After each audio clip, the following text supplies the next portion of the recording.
Allowed थे आपको capital expenses allowed थे, लेकिन रेवेन्यू एक्सपेंडिचर में परक्विजिट्स अलाउड नहीं थे एम्प्लॉयज़ के। देन जो कैपिटल एक्सपेंडिचर था उसमें लैंड का खर्चा अलाउड नहीं था। तो अगर आप साइंटिफिक रिसर्च चाहे खुद कर रहे हो चाहे किसी के थ्रू करा रहे हो, आपको 100% डिडक्शन मिल जाएगी। और इवन सिर्फ इस साल की नहीं, पिछले 3 सालों की भी मिल जाएगी। तो लास्ट 3 ईयर्स का एक्यूमुलेट करके आप जिस साल आपने बिजनेस स्टार्ट करा उस साल 100% डिडक्शन ले सकते हो। और इवन अगर आप किसी एसोसिएशन को, यूनिवर्सिटी, कॉलेज को भी देते हो जो इन रिसर्च में अपने अप्रूव्ड है, तो उनका डिडक्शन भी आप ले सकते हो, चाहे वो आपके बिजनेस से रिलेटेड है चाहे नहीं है। फिर हमने इसके बीच में एक टॉपिक करना था सेल वाला। अगर आप जो आपने रिसर्च के लिए एसेट ली थी, इसमें 2 केसेस बनते हैं। पहला केस है कि आपने वो एसेट को अपने पर्पस के लिए यूज़ करा, जिस पर्पस रिसर्च के लिए यूज़ करा और फिर उसको सेल कर दिया। और दूसरा है आपने उसको ख़रीदा लेकिन उसको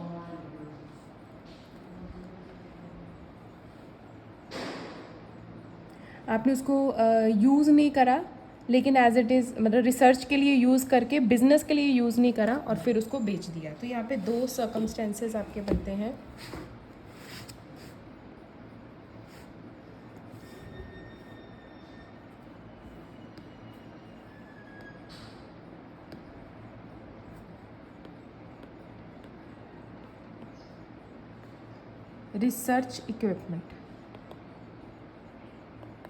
रिसर्च इक्विपमेंट का जब पर्पस कंप्लीट हो जाता है, पर्पस कंप्लीट, तो कई बार हम क्या करते हैं उसको इज़ यूज्ड फॉर बिजनेस, हम उसको नॉर्मली अपने बिजनेस में उस एसेट को यूज़ करना शुरू कर देते हैं। Is used for business purpose and then sold, फिर उसको हम सेल कर देते हैं। और दूसरा है हम उसको सेल कर देते हैं without being used for business. तो हम सीधा सीधा उसको अपने जो भी रिसर्च के करनी थी वो करके अब हमें उस एसेट की ज़रूरत नहीं है और हम उसको बेच देते हैं। तो अगर आप उसको बिजनेस पर्पस के लिए यूज़ करते हो और फिर सेल करते हो, तो यहाँ पर सेल कंसिडरेशन जो होएगा,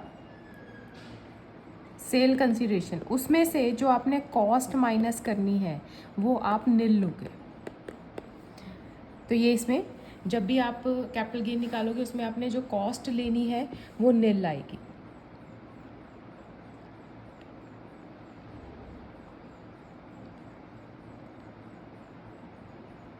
इवन रिटर्न डाउन वैल्यू निकालते हुए भी जो आपकी कॉस्ट है वो निल आएगी। तो आपने उसकी कॉस्ट को निल लेना है। और दूसरा, अगर उसको without being used for business purpose, फिर तो सीधा आपने सेल माइनस कॉस्ट करके अपना कैपिटल गेन निकाल लेना है।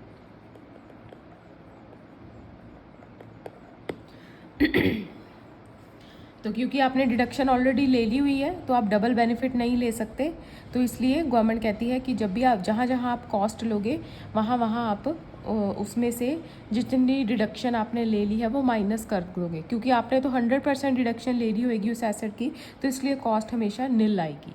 तो कॉस्ट की वैल्यू आपने निल लेनी है। तो इससे क्या होएगा, आपको डबल जो है डिडक्शन नहीं मिलेगी, एक जगह पे डिडक्शन मिलेगी। तो इसका क्वेश्चन आपका है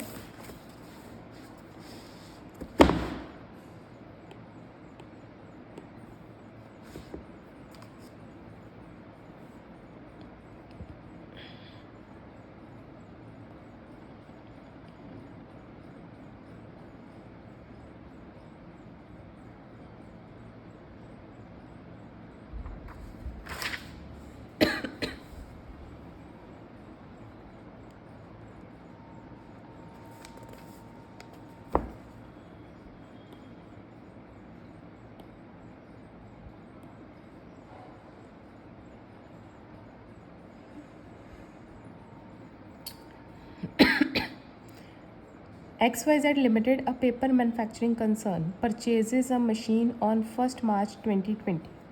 तो इसने मशीन खरीदी है 1 मार्च 2020 को। for rupees 6,10,000 for its lab with a view to improving the quality of art paper manufactured by the company. What will be the amount of deduction under 35 on account of capital expenditure? तो अगर आप करते हो तो आपको 100% deduction मिल जाती है। तो ये तो आपका हो गया कि आपको डिडक्शन कितनी मिलेगी, तो वो 100% मिलेगी अगर आप कोई कैपिटल एसेट खरीदते हो फॉर साइंटिफिक रिसर्च। आगे कहता है if the research activity for which the aforesaid machine is purchased ceases in 2021, तो हमने मार्च 1 2020 में खरीदी थी और 2021 में नेक्स्ट ईयर में उस जिस पर्पस के लिए खरीदी थी वो पर्पस पूरा हो गया। और फिर उन्होंने क्या करा, machinery is brought into business proper on November 1 2021। Market value है 2,30,000। Depreciation is admissible at the rate of 15%, क्योंकि हम बिज़नेस में ले आए हैं तो हमारी वो नॉर्मल एसेट बन गई है, डेप्रिशिएबल एसेट बन गई है, ठीक है। डेप्रिशिएटेड वैल्यू और फिर बिज़नेस में और जो एसेट्स थी उसकी वैल्यू गिवन है 14,07,860, क्योंकि अब वो बिज़नेस का पार्ट बन गई है तो अब वो ब्लॉक का भी पार्ट बन जाएगी, जो हमारे पास ऑलरेडी 15% डेप्रिसिएशन होएगी। फिर उसके बाद उन्होंने क्या करा, उस मशीन को सेल कर दिया 22-23 में। तो 21-22 में इन्होंने उसको बिजनेस में लेके आए और 22-23 में उसको सेल कर दिया। What will be the amount of depreciation for the assessment year 23-24 and the amount chargeable profit under 41(3)। तो हमें दोनों पॉइंट बताने हैं कि डेप्रिसिएशन कितनी लगेगी और कितना हमें प्रॉफिट कैलकुलेट करना है कैपिटल गेन के अंडर। तो आपको यहाँ पर अब ब्लॉक बनाना है।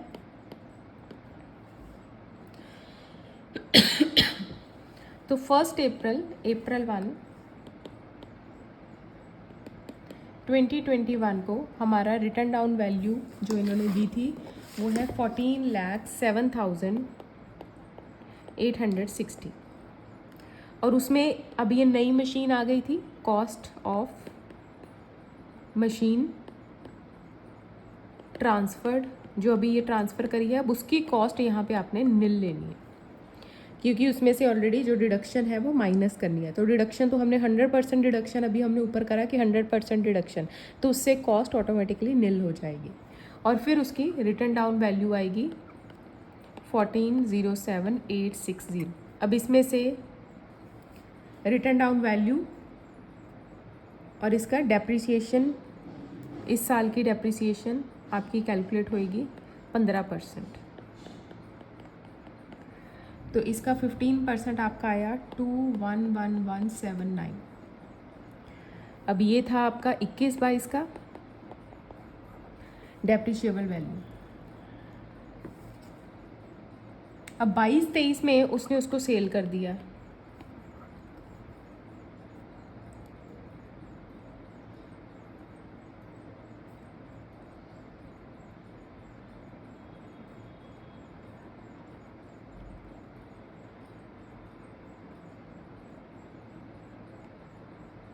तो इसको माइनस करके आपका कितना आंसर आया दोनों को, 22-23 का ये रिटर्न डाउन वैल्यू कितनी आई डेप्रिसिएशन माइनस करके?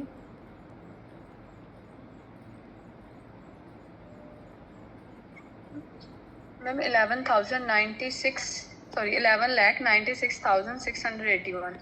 ठीक है। अब अगले साल 22-23 की भी इसके ऊपर डेप्रिसिएशन लग जाएगी 9,6681। इसके ऊपर 22-23 की भी 15% डेप्रिसिएशन लग जाएगी। तो इसका 15% कितना आया?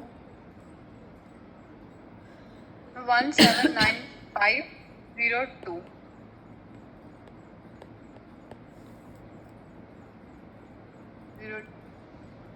02 है 2.15।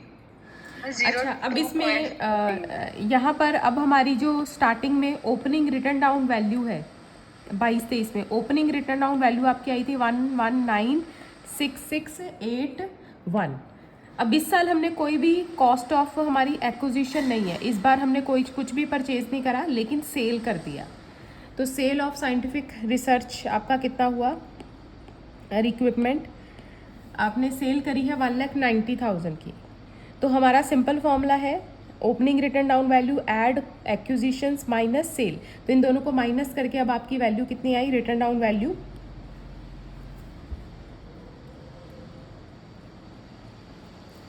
100,668 0 मैम यस ठीक है। और इस साल की इसके ऊपर 15% डेप्रिसिएशन लग जाएगी, तो 100,6681 इंटू 15%, ठीक है। तो 151 02 ठीक है। तो ये यस आपका, क्योंकि ये बिजनेस का अब एसेट बन गई थी, तो इसलिए अब हमने उसकी रिटर्न डाउन वैल्यू और उसकी डेप्रिसिएशन कैलकुलेट करनी है, ठीक है। कोई कैपिटल गेन नहीं होएगा क्योंकि अब बिजनेस एसेट सेल हुई है। लेकिन जब हमने उसको कॉस्ट में इंक्लूड करना है तब आपने उसकी वैल्यू नील लेनी है। तो उसकी जो कॉस्ट ऑफ एक्विजिशन है वो नील लेनी है, क्योंकि इसमें से हमने 100% डिडक्शन, कॉस्ट में से 100% डिडक्शन माइनस कर देनी है। तो ऑटोमेटिकली आपकी कॉस्ट सारी की सारी ख़त्म हो जाएगी और नील हो जाएगी, ठीक है। तो अगर आपने बिजनेस एसेट को, साइंटिफिक एसेट को बिजनेस एसेट में कन्वर्ट करके फिर उसको बेचा है, तो फिर हमने ऐसे ट्रीटमेंट करनी है। अब थर्ड पॉइंट में कहता है, if the research activity for which machine was purchased ceases on November 1, 2021। अब नवंबर 2021 में रिसर्च एक्टिविटी हमारी ख़त्म हो गई। उस टाइम पे हमारी return market value of machine थी 2,30,000 and machine is sold on April 4, 2022 without using it for another purpose. और सेल प्राइस एक बार कहते हैं अज्यूम करो 1,90,000 है और एक बार अज्यूम करो 15 लाख है, ठीक है। तो यहाँ पर तो आपका सिंपल, अब क्योंकि हमने एसेट को सीधा बेचा है, अब कैपिटल गेन आएगा आपका यहाँ पे। तो सेल प्रोसीड्स, तो यहाँ पे कैपिटल गेन, सेल प्रोसीड्स। अब एक बार आपने अज्यूम करा कि 1,90,000 की बिकी और दूसरी बार अज्यूम करा 15 लाख की बिकी, ठीक है। तो इसमें से कॉस्ट ऑफ एक्विजिशन माइनस हो जाएगा, और कॉस्ट ऑफ एक्विजिशन आपकी है, हमने खरीदी थी मशीन 6,10,000 की,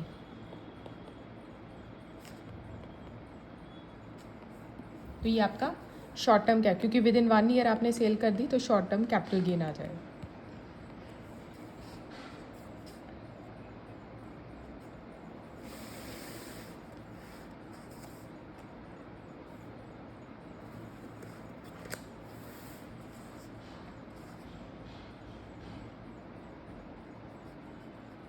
ठीक है। और दूसरा, ये तो कैपिटल गेन के अंडर आपका कैलकुलेशन हुई, तो एक में आपका लॉस आ रहा है 4,20,000 और दूसरा 8,90,000।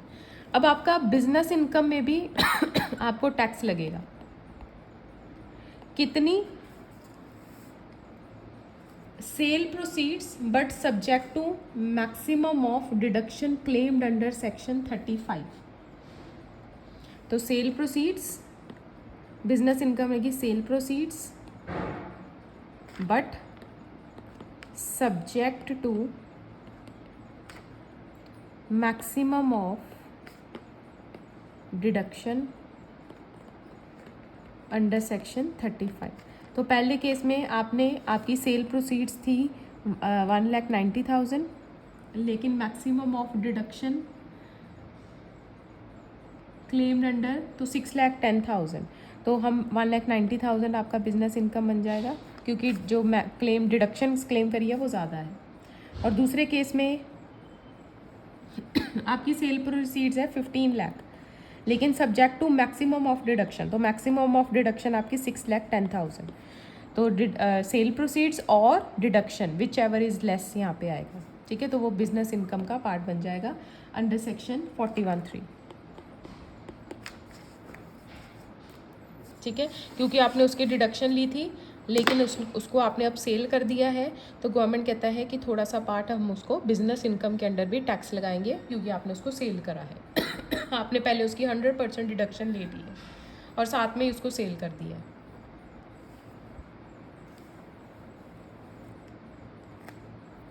ठीक है ma'am yes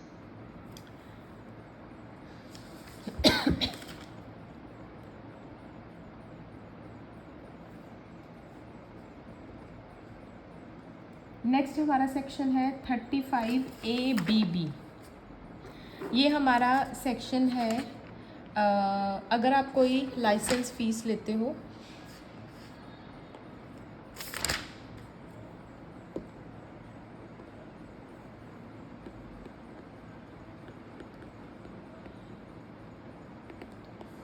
amortization of telecom license fees। तो ये आपका सेक्शन है 35A-BB।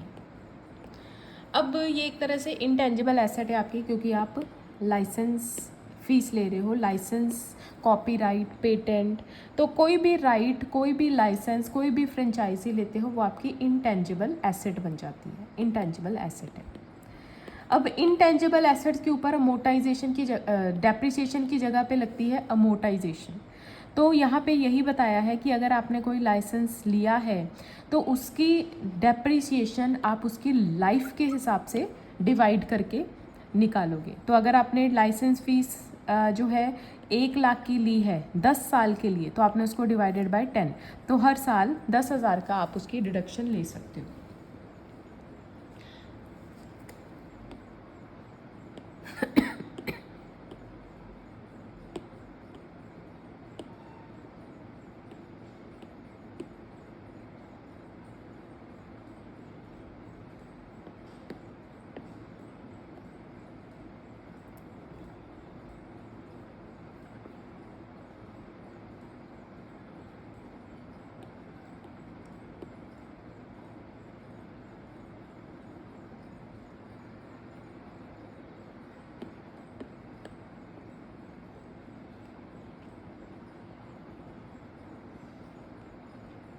(35A-BB) The provisions of 35A-BB are given below. Deduction under is available, और इसमें कुछ कंडीशंस हैं। पहली कंडीशन है कि कैपिटल नेचर होना चाहिए एक expenditure. It is incurred for acquiring any right to operate telecommunication services. और ये जो खर्चा है ये बिफोर कमेंसमेंट ऑफ बिजनेस और thereafter at any time during any previous year हुआ है। और payment for the above has been actually made to obtain licence. तो ये पेमेंट बेसिस पर है, पैसा दोगे तो तभी आपको इसकी रिडक्शन मिलेगी, उधार के ऊपर नहीं है। तो जैसे जैसे पेमेंट करोगे वैसे वैसे इसकी डिडक्शन मिलेगी। If all the above conditions are satisfied then one can claim deduction under 35A-BB। If however these conditions are not satisfied तो the deduction under 35A-BB is not available. One can claim deduction under section 37(1). Amount of deduction. The payment will be allowed as deduction in equal installment over the period starting from the year in which such payment was made. तो कहते हैं जिस साल आप payment करोगे licence की, तो जितनी आपने पेमेंट करी है and ending in the year in which licence comes to an end, तो जितने साल का आपको लाइसेंस मिला है उतने साल आपने लेने हैं। It may be noted that deduction starts from the year in which actual payment of expenditure is made, irrespective of the previous year in which liability for expenditure is incurred. तो ये payment basis पर deduction है, जिस साल आपने licence लिया है उस साल उसके ऊपर डिपेंडेंट नहीं है। Where deduction is claimed and allowed under, no deduction will be available under section 32। एक जगह ही डिडक्शन मिलेगी, दो जगह पे नहीं। Profit or loss on sale of license. Any profit or loss on sale of license is taken into consideration while computing business income.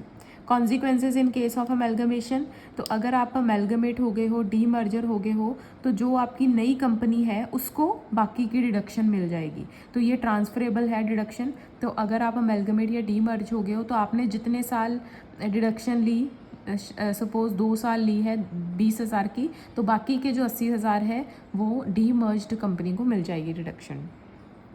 तो आगे इसकी एग्जांपल दी है। X limited, a company providing a telecommunication service, obtains a telecom licence on April 20, 2022 for a period of 10 years. तो उसने licence जो है 10 सालों के लिए लिया है, जो कि विच ends on 31 March 2023। License fees being 18 lakh. Find out the amount of deduction under 35A-BB if entire amount is paid on 6 May 2022। तो अगर पूरी की पूरी अमाउंट आपने पहले साल ही पे कर दी 18 लाख डिवाइडेड बाय, तो आपको 10 साल, तो 1.8 लाख जो है हर साल डिडक्शन मिल जाएगी। तो payment of 18 lakh is deductible in 10 instalment over a period of 10 year from the previous year. तो जिस साल आपने पेमेंट शुरू करी है 22-23, ठीक है, और 10 सालों तक 22-23 के बाद 10 साल कैलकुलेट कर लेने हैं और हर साल 1.8 लाख की डिडक्शन मिल जाएगी। आगे सेकंड केस कहता है entire amount is paid on 1 अप्रैल 2023। 2023 मतलब अगले साल से शुरू करा है। अब अगले साल से अगर शुरू करा है तो अब आपका ईयर 9 साल रह गए लाइसेंस को, क्योंकि फर्स्ट ईयर आपने क्लेम नहीं करा, अगले साल पेमेंट करी है। तो अब आपका 9 ईयर से डिवाइड होएगा 18 लाख, क्योंकि अब हमारे पास 9 साल ही रह गए हैं उसको राइट ऑफ करने के लिए। तो जितने साल रह जाएंगे उतने साल आपने डिवाइड करना है। तो अगर आपके पास पेंडिंग साल 10 साल पड़े हैं तो 10 से डिवाइड, लेकिन अब क्योंकि हमने सेकेंड ईयर से पेमेंट शुरू करी है और इसकी डिडक्शन पेमेंट बेसिस पर है, तो अब हमने नेक्स्ट ईयर से, तो हमारे पास 9 साल रह जाएंगे। तो हर साल अब आप 2 लाख राइट ऑफ कर सकते हो।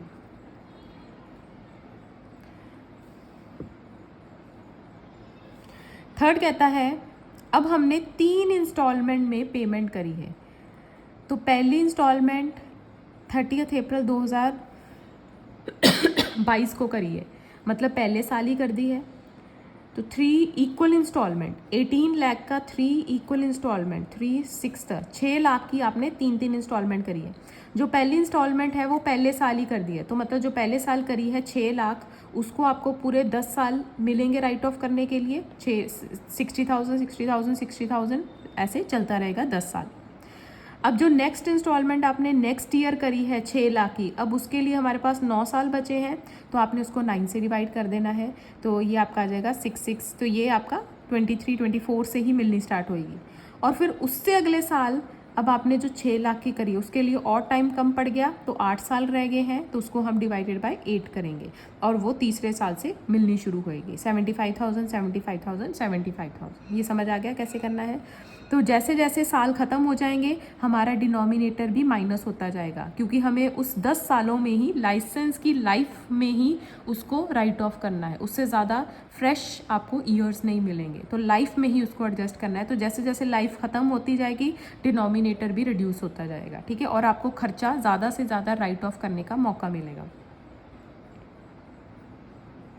ठीक है।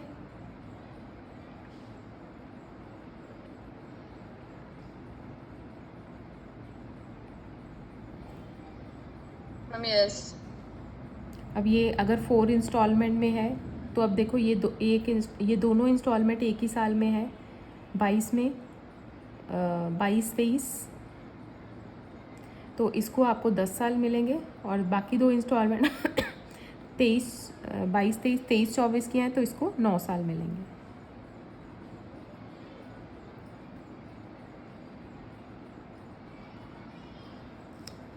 अब नेक्स्ट है इसका सेल का केस।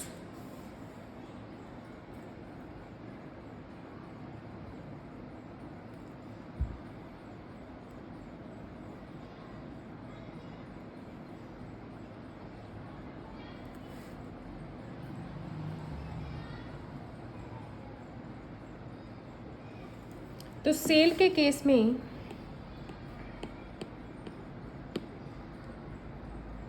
अगर 2 चीज़ें हैं यहाँ पे, सेल प्रोसीड्स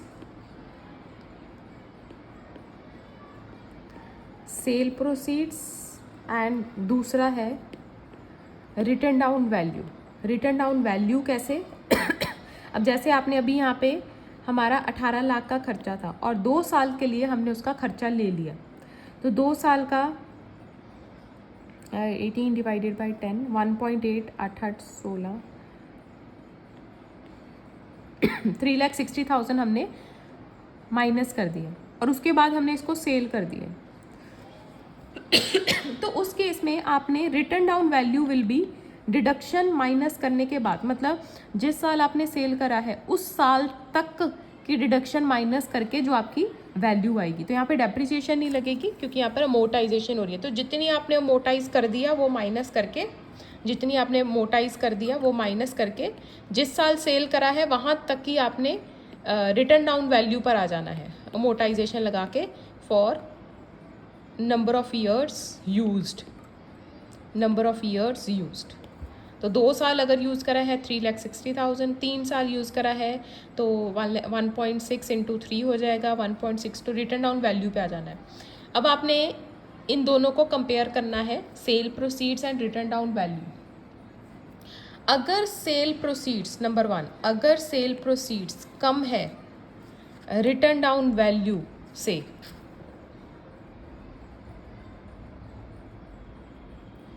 तो जो बैलेंस है उसको balance will be allowed as deduction. तो बाकी का आपको बैलेंस अलाउ हो जाएगा डिडक्शन के लिए, तो पूरा का पूरा जितना बच जाएगा वो आपको डिडक्शन मिल जाएगी अंडर सेक्शन 35A(B)(B), इसको उन्होंने सब सेक्शन 2 बना दिया है। तो बाकी का खर्चा आपको अलाउ हो जाएगा अगर सेल प्रोसीड्स कम है आपकी रिटर्न डाउन वैल्यू से। और अगर सेल प्रोसीड्स ज़्यादा है आपकी रिटर्न डाउन वैल्यू से, तो फिर आपका जो बैलेंस है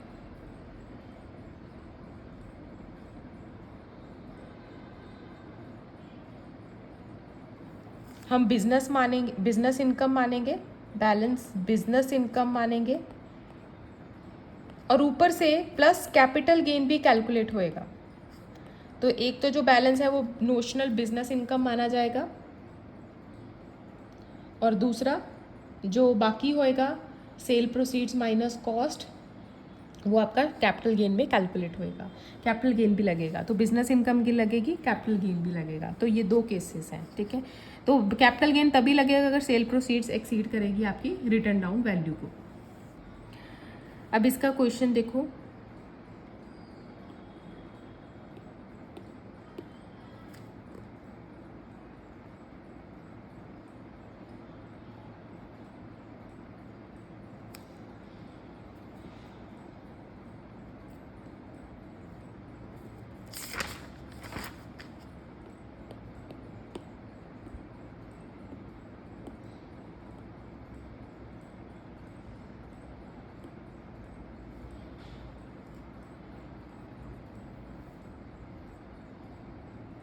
X Limited, a company which provide telecom services, acquires telecom license on April 5, 2022।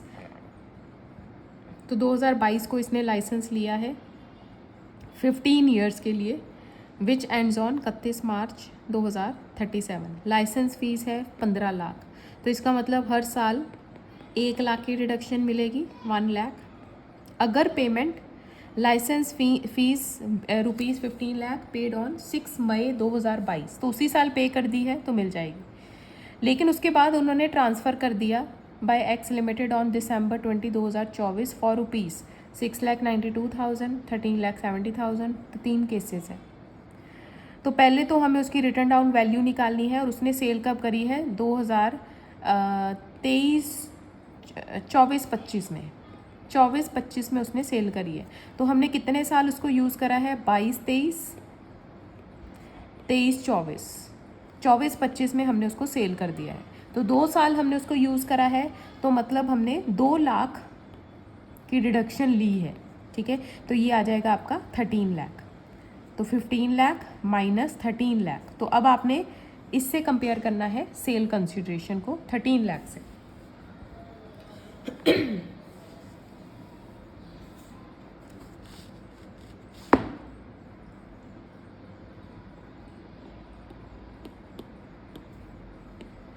अब पहले केस में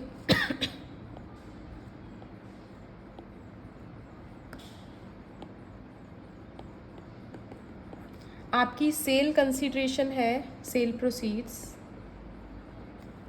6,92,000, सेल प्रोसीड्स है 6,92,000, और इसकी रिटर्न डाउन वैल्यू है हमने जो कैलकुलेट करी वो 13 लाख है।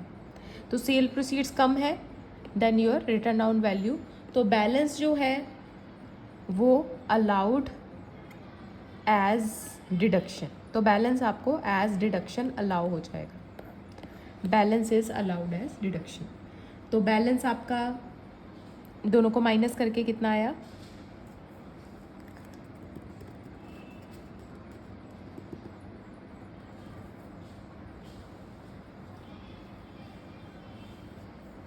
6,08,000। 6,08,000 अंडर सेक्शन 35A(B)(B)(2। अच्छा, यहाँ पर सेल के केस में हर बार कैपिटल गेन निकलेगा, और यहाँ पर जो कैपिटल गेन फर्स्ट केस में निकलेगा वो आएगा सेल प्रोसीड्स, क्योंकि सेल हुई है तो कैपिटल गेन आएगा ही आएगा। तो सेल प्रोसीड्स हमने कितने का सेल करा, 6,92,000, इसमें से हमने कॉस्ट ऑफ एक्विजिशन माइनस कर देंगे। तो हमने कॉस्ट ऑफ एक्विजिशन एक्वायर कितने का करा था, 15 लाख का। तो बैलेंस आपका लॉस आ रहा है, शॉर्ट टर्म कैपिटल लॉस। तो दोनों को माइनस करके आपका 808,000 का लॉस आ रहा है। जहाँ सेल होएगी कैपिटल गेन आएगा ही आएगा, तो यहाँ पे लॉस आ रहा है। तो अगर आपका सेल प्रोसीड्स कम है रिटर्न डाउन वैल्यू से, तो बैलेंस आपको डिडक्शन मिल जाएगी, लेकिन कैपिटल गेन कैलकुलेट हो गया होएगा, तो कैपिटल गेन में भी आपका लॉस आ जाएगा। Second case, case 2। और सेकंड और थर्ड केस में छोटा सा और पॉइंट है जो बीच में ही समझा सकती थी, पहले समझ नहीं आना था, तो उसमें ध्यान देना है। अब हमने सेल करा है, सेल प्रोसीड 13,70,000 का सेल करा है, 13,70,000, और इसकी रिटर्न डाउन वैल्यू है 13 लाख। अब आपकी सेल प्रोसीड एक्सीड कर रही है 13 लाख को। अब क्योंकि एक्सीड कर रही है, तो जो बाकी 70,000 है इसको हम नोशनल बिजनेस इनकम मानेंगे, chargeable to tax, notional business income. लेकिन ये जो है इट कैन नॉट एक्सीड, किसको एक्सीड नहीं कर सकता, ये पॉइंट इंपॉर्टेंट है, it can not exceed deduction claimed. Deduction claim मतलब अब तक हमने डिडक्शन कितनी ली है, 2 लाख की, दैट इज 2 लाख। तो ये डिडक्शन अब तक हमने जितनी ली है उसको एक्सीड नहीं कर सकता, तो ऑलरेडी वो उससे कम ही है, तो इसलिए 70,000 हम नोशनल बिजनेस इनकम मानेंगे। और साथ में कैपिटल गेन आएगा क्योंकि सेल हुई है, तो capital gain is equal to sale proceeds. तो हमने सेल करी है 13,70,000 और इसकी कॉस्ट ऑफ एक्विजिशन है 15 लाख। तो आपका गेन लॉस आ रहा है 1,30,000।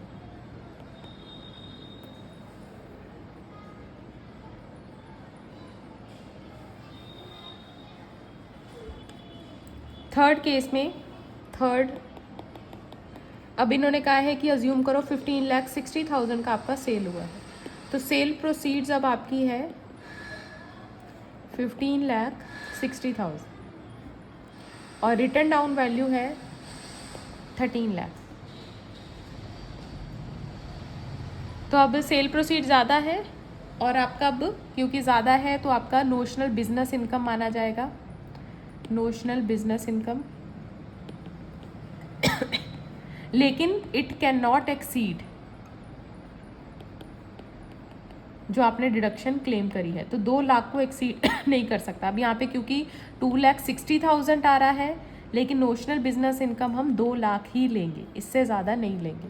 तो ये जो आपका नोशनल बिजनेस इनकम है ये डिडक्शन से ऊपर नहीं हो सकता, जितनी आपने डिडक्शन ली है मैक्सिमम उतना ही ये हो सकता है, उससे ज़्यादा नहीं।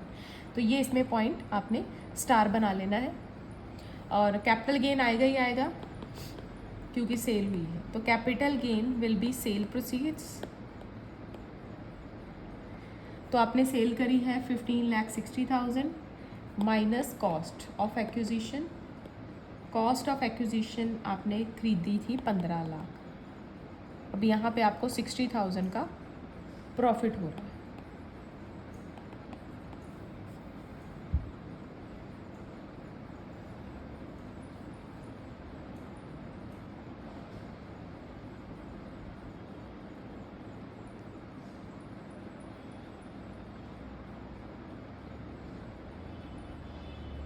ठीक है।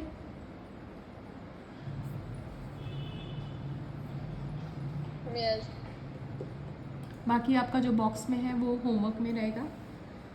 अब आपका नेक्स्ट है deduction in respect of expenditure on specified business. अभी क्लास ख़त्म होने वाली है, तो उससे पहले पहले जो है मतलब ये वाला हम नया टॉपिक उसके बाद ही शुरू करेंगे।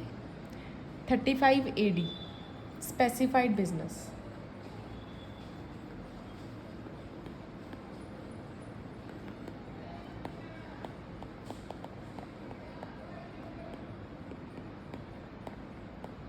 थर्टी फाइव AD को आपने सेट ऑफ कैरी फॉरवर्ड में भी पढ़ा होगा। कुछ बिजनेसेस होते हैं जो इस लिस्ट में आते हैं, तो इन्होंने लिस्ट दी हुई है, तो जो उसमें लिखे हुए हैं वो सब स्पेसिफाइड बिजनेस है और इनको भी डिडक्शन मिल जाती है। और हमने पढ़ा है कि इनकी जो डिडक्शन है वो हम कैरी फॉरवर्ड कर सकते हैं, और लेकिन ये सिर्फ अपने जैसी बिजनेस में से ही माइनस हो सकते हैं, नॉर्मल बिजनेस इनकम में से माइनस नहीं हो सकते। तो यहाँ पे स्पेसिफाइड बिजनेसेस की लिस्ट दी हुई है इन्होंने।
फाइव मिनट्स तक मैं आ रही हूँ, वेट करिए।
ओके, स्पेसिफाइड बिजनेस की लिस्ट देखो 35 AD के अंदर ये बिजनेसेस हैं। Cold chain facility, setting up and operating cold chain facility, कोई भी पर्सन अप्रूवल इसके लिए नहीं चाहिए। Setting up and operating a warehousing facility, तो कोल्ड चेन है या वेयर हाउस है, और लेकिन वेयर हाउस जो है सिर्फ एग्रीकल्चरल प्रोड्यूस के लिए है, एनी पर्सन और अप्रूवल नहीं चाहिए। फिर आपका laying and operating a cross country natural gas और क्रूड और पेट्रोलियम ऑयल पाइपलाइन नेटवर्क, तो ये इंडियन कंपनी कर सकती है या 2-4 कंपनीज मिलके, लेकिन इसके लिए अप्रूवल लेनी पड़ेगी। फिर आते हैं building and operating anywhere in India a hotel, तो होटल का बिजनेस है 2 स्टार या अबव, कोई भी पर्सन हो सकता है। No approval required, however hotel should be classified by the central government as 2 star और अबव, तो सेंट्रल गवर्नमेंट उसकी रेटिंग देगा, आप खुद नहीं दोगे। Then building and operating anywhere in India any hospital, तो हॉस्पिटल का है तो पहला कोल्ड स्टोरेज का था, दूसरा एग्रीकल्चरल वेयर हाउस, तीसरा नेचुरल गैस क्रूड ऑयल का था, फिर होटल का था, और अब आपका हॉस्पिटल है जिसमें एटलीस्ट 100 बेड्स होने चाहिए पेशेंट्स के लिए और कोई अप्रूवल नहीं चाहिए. Housing project, developing and building housing project any person. It should be under a scheme for slum redevelopment or rehabilitation framed by government. Then developing and building a housing project, any person, it should be under a scheme for affordable housing framed by the central government. तो या तो rehabilitation redevelopment के under है या फिर affordable housing framed के by central government है. फिर फर्टिलाइज़र का प्रोडक्शन है आपका, या फिर setting and operating an inland container depot और a container freight station notified होने चाहिए. बी कीपिंग या production of honey and bee wax. Setting up and operating a warehousing facility for storage of sugar. तो यहाँ पर भी again warehousing है. Laying and operating a slurry pipeline for the transportation of iron ore. Setting up and operating a semiconductor wafer fabrication manufacturing unit. Developing और maintaining and operating और developing maintaining operating a new infrastructural facility. तो ये in agreement with government होना चाहिए. तो ये आपके 14 businesses हैं 35 AD के अंडर. आगे कुछ इन्होंने नोट्स दिए हैं. The business should make not less than 1/3 for a natural gas pipeline और 1/4 for petroleum product pipeline of its total pipeline capacity available for use on common carrier basis by any person other than assessee or associated person. तो 1/3 और 1/4 जो portion है वो common carrier से use होएगा. Associated person who participates in the management of the assessee. और दूसरा है where assessee builds a 2-star hotel और फिर बाद में उसने वो जो होटल है किसी को ट्रांसफ़र कर दिया, तो हम अगर इट शैल बी डीम्ड कि वो होटल को कैरी ऑन कर रहा है, सेम होटल है, तो सिर्फ मैनेजमेंट चेंज हुई है, होटल तो सेम है. इंफ्रास्ट्रक्चर फैसिलिटी में toll road, bridge, rail system, highway project including housing और अदर एक्टिविटी आ जाएगा. Water supply project, water treatment system, irrigation, sanitation, sewerage. Condition 2 specified business should be new business. तो ये already पुराने business नहीं होने चाहिए, जो आपके बिजनेस हैं पुराने नहीं होने चाहिए. और दूसरा इसमें जो मशीन है वो भी नई होनी चाहिए. तो मशीन न्यू मशीन होनी चाहिए, पुरानी मशीन नहीं होनी चाहिए. लेकिन दो चीज़ें हैं, अगर आपकी पुरानी मशीन की प्रपोर्शन 20% है टोटल मशीनरी की, फिर अलाउड है, तो फिर हम उसको कुछ नहीं कहेंगे. तो पुरानी मशीन की अगर प्रपोर्शन 20% है ऑफ टोटल मशीनरी तो फिर हम उसको नहीं छेड़ेंगे, वो अलाउड है. और दूसरा, अगर आप मशीनरी चाहे वो सेकंड हैंड है, इंपोर्ट करा रहे हो, इंपोर्टेड मशीनरी, उसको भी हम नया ही मानेंगे. पीछे हमने जब करे थे डेप्रिसिएशन में तब हमने उसको नहीं कंसीडर करा था इंपोर्ट मशीनरी को अगर वो यूज़ थी. लेकिन यहाँ पर आपको डिडक्शन मिल जाएगी. अगर इम्पोर्टेड मशीन है तो उसको सेकंड हैंड है तो आपको ही वो नहीं मानी जाएगी. लेकिन उसमें कुछ कंडीशन है. Such machinery or plant was not at any time previous to the date of installation by the assessee used in India में यूज़ नहीं होनी चाहिए. Such machinery or plant is imported in India from outside India, और उसके ऊपर आपने कोई depreciation claim नहीं करी है, और फिर आपको ऑडिट्स भी कराने हैं. तो ये सब जो स्पेसिफाइड बिजनेसेस हैं इनको कितनी डिडक्शन मिलेगी? 100% डिडक्शन मिलेगी ऑफ द कैपिटल एक्सपेंडिचर. तो ये जो भी कैपिटल एक्सपेंडिचर करेंगे, कैपिटल एक्सपेंडिचर कौन सा था? मशीनरी खरीदना, फर्नीचर खरीदना, लैंड बिल्डिंग खरीदना, Holi and exclusively for the purpose of specified business carried on by the assessee is deductible in the previous year in which expenditure is incurred. लेकिन इसमें कुछ एक्सेप्शंस है जिसके ऊपर आपको डिडक्शन नहीं मिलेगी. तो यहाँ पर अब लैंड तो पीछे भी थी, अब लैंड के अलावा गुडविल एंड फाइनेंशियल इंस्ट्रूमेंट्स, ये इनके ऊपर भी आपको डिडक्शन नहीं मिलेगी. तो land, goodwill and financial instrument. और अगर आपने 10,000 से ऊपर कैश पेमेंट करी है तब भी आपको डिडक्शन नहीं मिलेगी, जितना पेमेंट 10,000 से ऊपर जाएगा। Expenditure incurred prior to the commencement of operation wholly and exclusively for the purpose of business. तो अगर आपने बिजनेस शुरू होने से पहले खर्चा करा है उसकी भी डिडक्शन मिल जाएगी जब आप बिजनेस शुरू करोगे, प्रोवाइडेड कि आपने खर्चा कैपिटलाइज करा है अपनी बुक्स में। Consequences of claiming deduction under 35 AD। एक जगह डिडक्शन मिलेगी, यहाँ पे अगर मिल गई है तो कहीं और नहीं मिलेगी। तो यहाँ पे बस यही कहना चाहता है, और लॉसेस को आप आगे कैरी फॉरवर्ड कर सकते हो।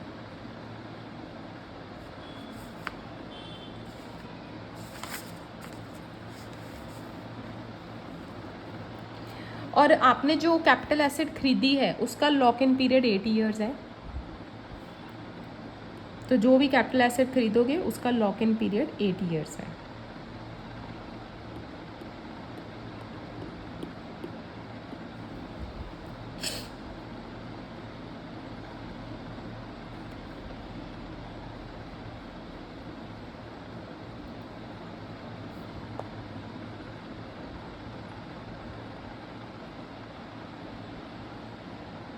If the cessee owns 2 units, one of them qualifies for deduction under 35 AD and other is not eligible for the same।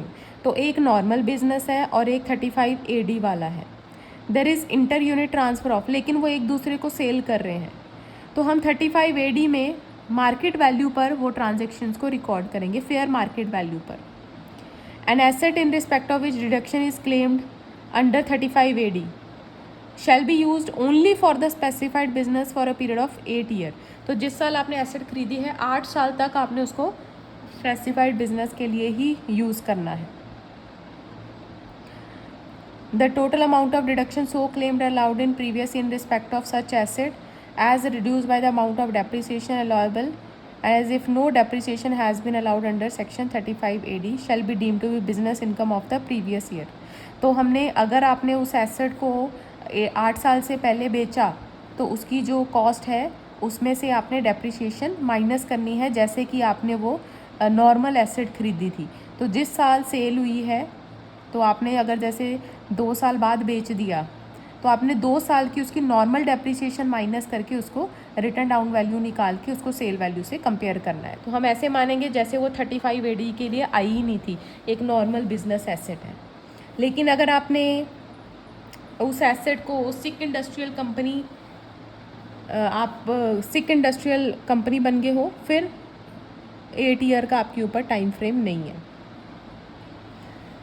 आगे इसकी बड़ी सी एग्जांपल दी हुई है। On 1 April 2022 X limited commences operation of warehousing facility in Andhra Pradesh for storage of agricultural produce. Following information is available. Expenses incurred, अब वो शुरू हुआ है 1 अप्रैल 2022, लेकिन प्री इनकॉर्पोरेशन खर्चे हैं यहाँ पे। परचेज ऑफ लैंड, तो लैंड तो आएगा ही नहीं, तो लैंड को तो काटा मार देना है। लैंड, गुडविल और तीसरा था आपका फाइनेंशियल इंस्ट्रूमेंट्स, तो ये 3 जने कंसिडर नहीं होंगे।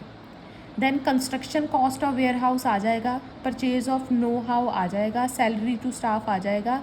दीज एक्सपेंसेस आर कैपिटलाइज्ड, तो ये खर्चे तभी होंगे अगर वो कैपिटलाइज हुए हैं और उन्होंने लिख दिया है कि ये खर्चे कैपिटलाइज हुए हैं। तो 8 लाख, 10 लाख, 78,000 तीनों कंसीडर होंगे जिस साल बिजनेस शुरू हुआ है। तो 22-23 की जब आप किताबें बनाओगे तो ये खर्चे अलाउ हो जाएंगे 100%। उसके बाद क्या हुआ,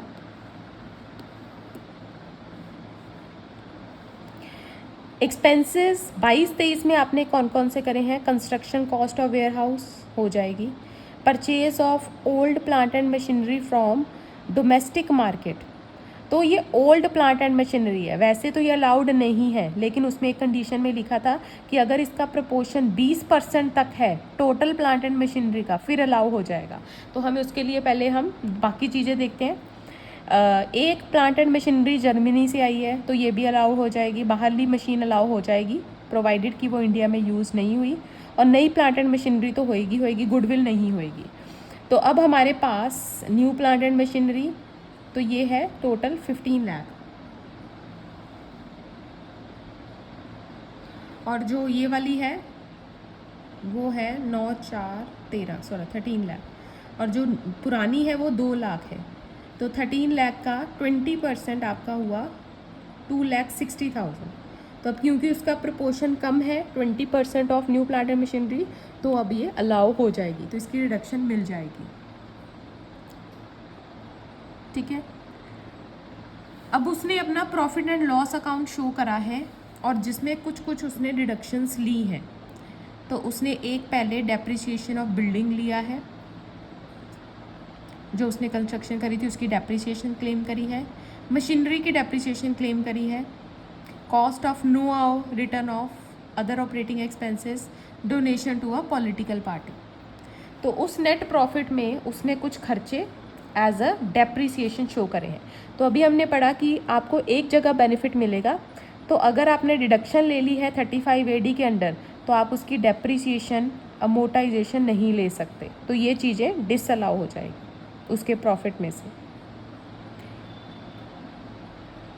और even donation to political party नहीं अलाउड, जो है इसकी डिडक्शन मिल जाएगी आपको अंडर सेक्शन उसमें 80 GGB में, लेकिन आप इसको बिजनेस के खर्चों में माइनस नहीं कर सकते। आगे कहता है out of the other operating expenses a payment of ₹40,000 is made in cash.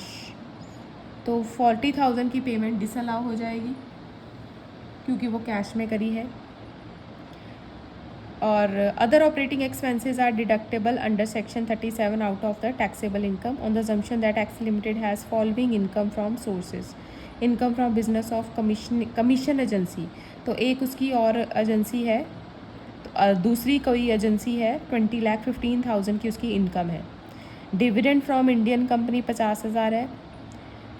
X limited has not declared any dividend so for, और उसने 115 AB नहीं ऑप्ट करा है।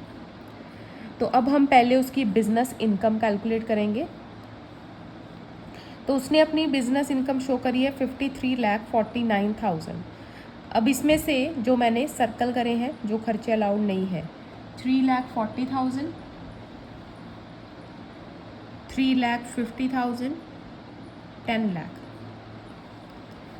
Donation to political party and 40,000 का उसका कैश का खर्चा। तो ये सब डिसअलाउ हो जाएगा। तो हम ये चैप्टर करेंगे ही ऐसे, आपको नेट प्रॉफिट दिया होएगा और उसमें कुछ खर्चे दिए होंगे, तो हमने बस यही देखना है कौन अलाउड है कौन नहीं अलाउड। तो जो नहीं अलाउड उसको हम ऐड बैक कर देंगे। तो अब ये सॉल्व करके कितना है आंसर?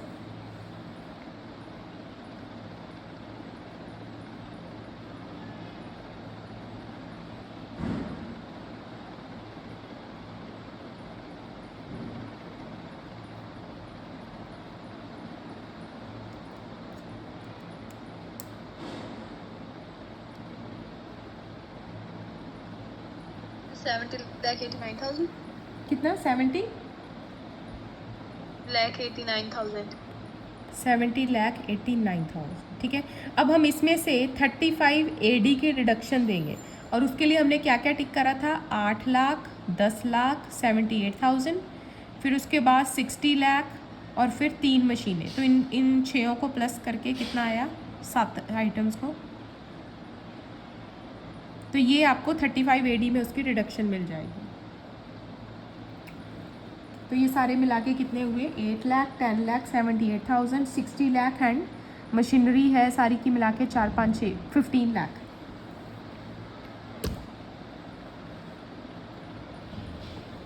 माइनस में आएगा इसका 93,78,000। यस। तो आपका जो लॉस है वो 22,89,000 का 89,000. लॉस आ रहा है।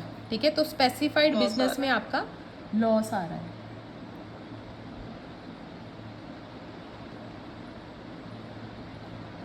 और आपका एक और बिजनेस है 20,15,000 का, तो आप ये लॉस उसमें से सेट ऑफ कर सकते हो।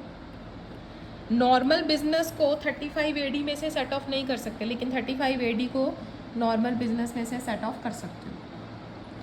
और फिर उसके पास अदर सोर्सेज है, डिविडेंड, फिर उसकी टोटल इनकम आ जाएगी और डिडक्शन मिल जाएगी under section 80 GGB। Donation to political party की डिडक्शन मिल जाती है ATGGB के अंडर। ठीक है, तो ऐसे हम पूरा क्वेश्चन सॉल्व करते हैं।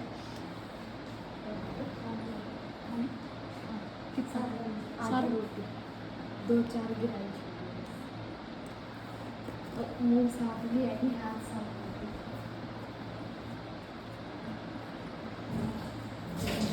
ठीक है, इसको एक बार फिर से देख लो, कुछ डाउट है तो पूछ लो।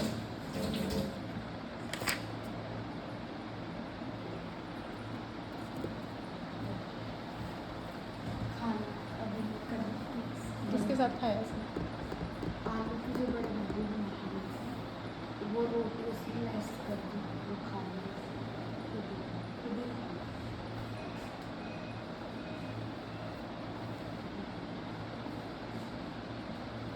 इसको उतार दो नीचे कि नीचे देखो नीचे होगा।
कोई डाउट नहीं इसमें।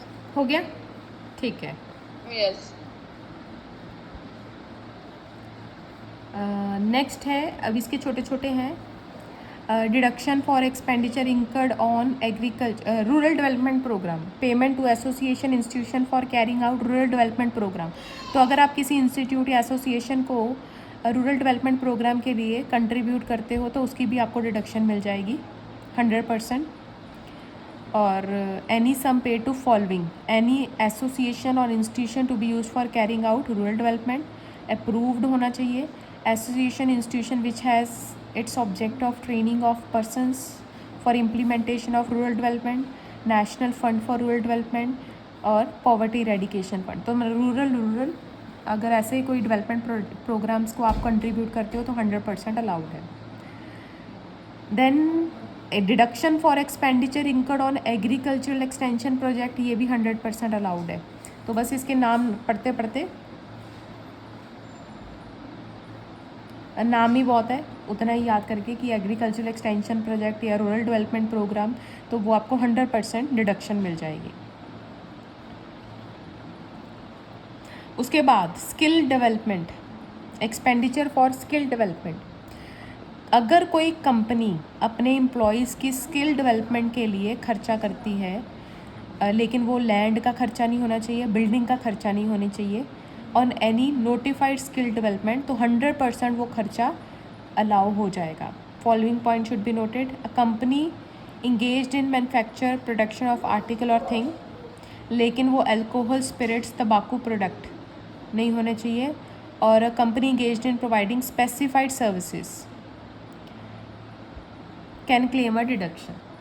और ये नोटिफाइड स्किल डेवलपमेंट प्रोजेक्ट के लिए आपका खर्चा अलाउड है। The project should be undertaken in separate facility in a training institute.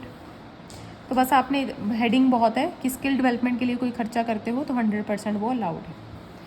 और फिर आता है आपका amortisation of preliminary expenses. Preliminary expenses कौन से होते हैं? जो खर्चे आप बिजनेस शुरू होने से पहले करते हो।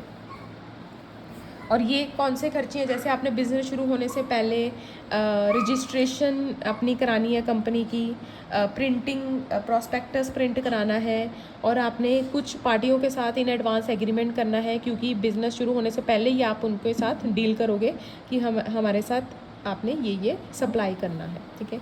और इशू ऑफ शेयर्स डिबेंचर्स के लिए अंडरराइटिंग कमीशन ब्रोकरेज, तो ये सब खर्चे आपके बिजनेस के लिए होते हैं। तो ये सब प्रीलिमिनरी एक्सपेंसेस जो है वो जब आप बिज़नेस शुरू करोगे, क्योंकि जब तक बिज़नेस शुरू नहीं होएगा तब तक आपको एक्सपेंडिचर की रिडक्शन नहीं मिलेगी। तो गवर्नमेंट कहती है, लॉ कहता है कि जब आप बिज़नेस शुरू करोगे तो जितना भी आपका प्रीलिमिनरी एक्सपेंडिचर हुआ है वो आपको डिडक्शन मिल जाएगा। कुछ जो है लिमिट है उसके ऊपर, तो 100% नहीं अलाउड, लेकिन एक लिमिट बताई है। कहते हैं अगर आपका खर्चा इस लिमिट के अंदर है फिर पूरा अलाउड है, लेकिन वो उस लिमिट को वो क्रॉस नहीं कर सकता। तो इंडियन कंपनी और रेजिडेंट नॉन कॉर्पोरेट असेसी दोनों ही डिडक्शन क्लेम कर सकते हैं in respect of preliminary expenses. Before commencement भी हो सकते हैं ये खर्चे, आफ्टर कमेंसमेंट भी हो सकते हैं। शिवानी 1:30 बज गए, 1:30 बज गया। मैं हाँ खा लिया तुमने? अच्छा।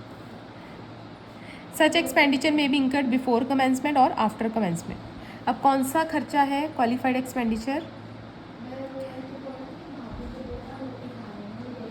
अच्छा आ रही हूँ, बस 10-15 मिनट। Work should be carried on by the assessee itself और by a concern approved by the board. और ये किसका खर्चा है? In connection with the preparation of feasibility report. Feasibility report क्या होती है? जिसमें हम देखते हैं कि हमारा प्रोजेक्ट फिजिबल भी है कि नहीं, तो उसमें हम टेक्निकल फिजिबिलिटी, इकोनॉमिक फिजिबिलिटी, ये सब चीज़ें देखते हैं। और preparation of project report, market survey for the business, engineering services relating to business provided by the work. तो ये वर्क, उसके बाद ये जो खर्चे हैं ये अप्रूव्ड होने चाहिए बाय द बोर्ड। ये दूसरी तरफ जो राइट साइड पे दिए हुए हैं ये चाहे अप्रूव्ड है चाहे नहीं है। तो legal charges between the assessee and any other person, legal charges for drafting memorandum article, printing expenses of memorandum and article, registration fee of a company, expenses in connection with public issue of shares debenture. तो ये सब खर्चे चाहे approved है चाहे नहीं approved by the board. तो ये सारे प्रीलिमिनरी एक्सपेंसेस हैं।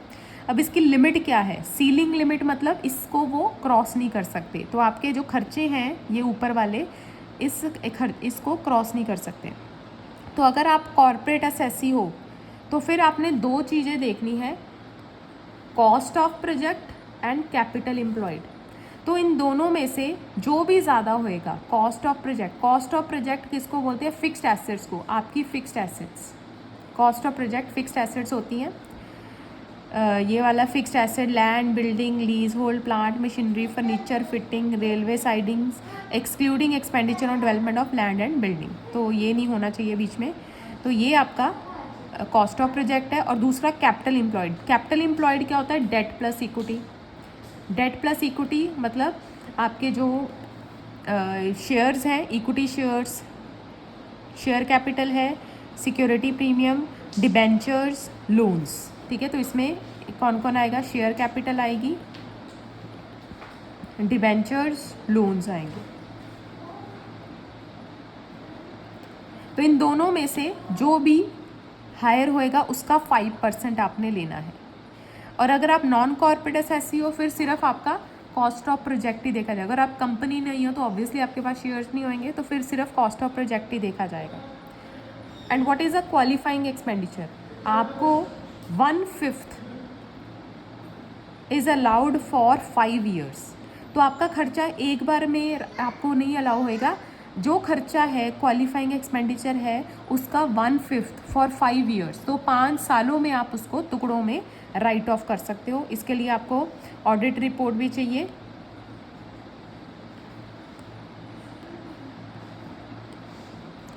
Double deduction not permissible. ठीक है, तो ये आपका आ जाएगा। Issue of bonus shares 35 AD में है अगर न्यू कंपनी है। Shares other than bonus share 35D में आ जाएगा, डिवेंचर 35D में आ जाएगा। तो इसकी एग्जांपल देखो, X limited is incorporated in Bangalore on September 6, 2022। It commences production on March 15। Following expenses are incurred by the company before commencement. तो ये 92,000 फिजिबिलिटी रिपोर्ट के ऊपर। और उसके बाद engineering services which is not approved by the board, तो ये नहीं आएगा, जो अप्रूव्ड नहीं है वो नहीं आएंगे। तो 92,000, 1,40,000, तो उसके बाद अब टोटल आपका हुआ 2,32,000 का खर्चा। अब इसके लिए आपको सीलिंग लिमिट अब आपकी निकालनी है। तो सीलिंग लिमिट अब क्योंकि ये कंपनी है तो कॉस्ट ऑफ कैपिटल तो ये है 55 लाख, और कॉस्ट ऑफ आपकी cost of project capital employed में शेयर कैपिटल, डिबेंचर्स, बोरोइंग आ जाएगी, तो ये 2060 आ गया। Which ever is higher 60 lakh का 5%, तो ये 3 लाख आ गया।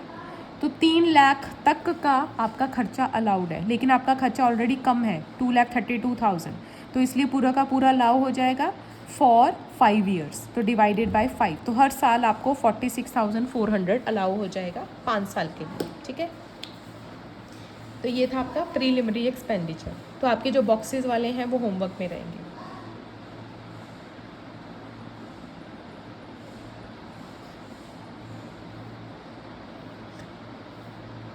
ठीक है।